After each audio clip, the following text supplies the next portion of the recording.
আসসালামু আলাইকুম everyone, welcome back to my channel. আজকে আমি বাংলাদেশি হোটেল স্টাইলে মোগলাই রেসিপি শেয়ার করব। সবার খুবই পছন্দের আর জনপ্রিয় একটা রেসিপি। আর এই মোগলাইটা তৈরি করা কিন্তু খুবই সহজ, হাতের কাছে থাকা কয়েকটা উপকরণ দিয়েই তৈরি করা যায়।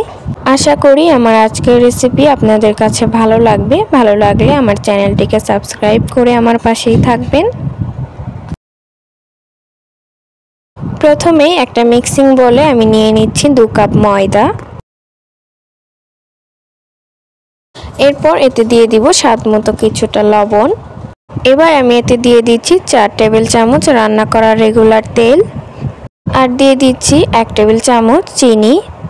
এখন ময়দার সঙ্গে এই উপকরণগুলোকে ভালো করে মিশিয়ে নেব।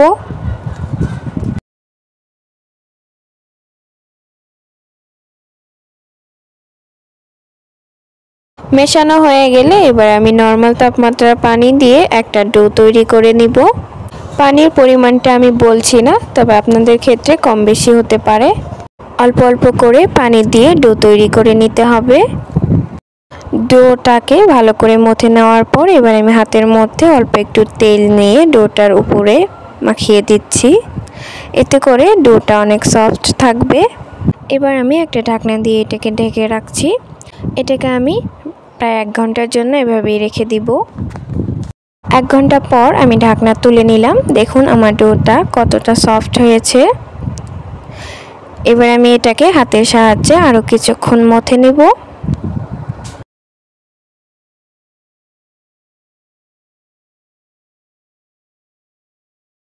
এখন আমি এখান থেকে ছোট ছোট লেচি কেটে নিব।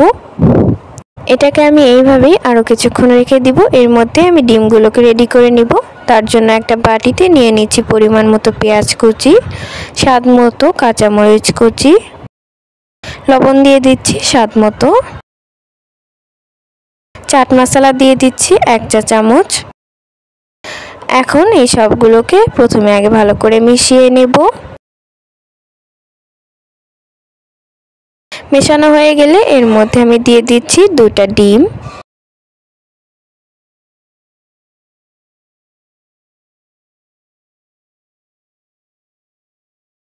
এখন এই সবগুলোকে ভালো করে মিশিয়ে নিব। আমার ডিমের মিশ্রণটা তৈরি হয়ে গিয়েছে। এখন এটাকে আমি একটা সাইডে রেখে দিব। এখন আমি একটা লেচি নিয়ে এটাকে আমি বড় করে একটা রুটি বেলে নিব।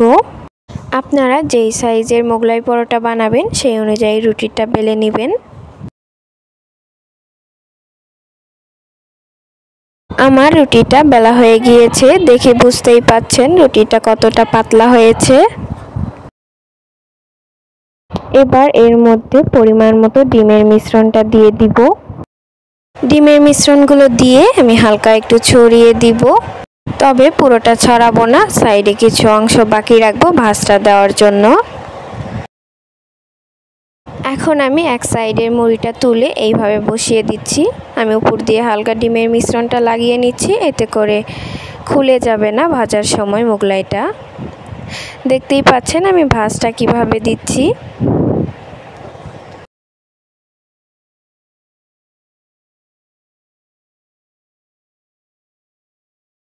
ভাঁজটা অবশ্যই ভালো করে দিতে হবে, নয়তো ভাজার সময় মোগলাইটা খুলে যেতে পারে।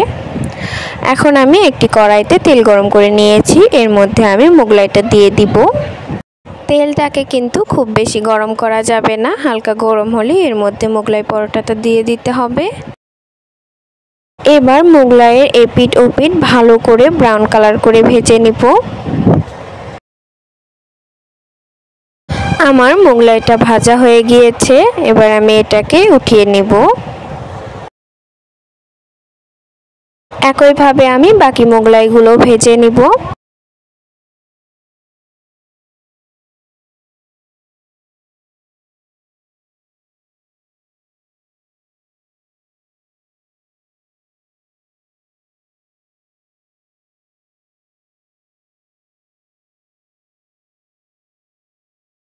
আমার সবগুলো মোগলাই পরোটা তৈরি হয়ে গিয়েছে। মোগলাইগুলো ঠান্ডা হয়ে আসলে আমি একটা মোগলাই পরোটা আপনাদেরকে কেটে দেখাচ্ছি। আমি এটাকে আমার পছন্দ মতো কেটে নিচ্ছি, আপনারা আপনাদের পছন্দ অনুযায়ী কেটে নিতে পারেন। দেখুন ভিতর থেকেও কতটা সুন্দর হয়েছে, একদম হোটেলের মতোই। বিকেলের নাস্তা হিসেবে আপনারা এই মোগলাই পরোটাটা তৈরি করতে পারেন। আজকের ভিডিওটি কেমন হয়েছে কমেন্টে জানাতে ভুলবেন না।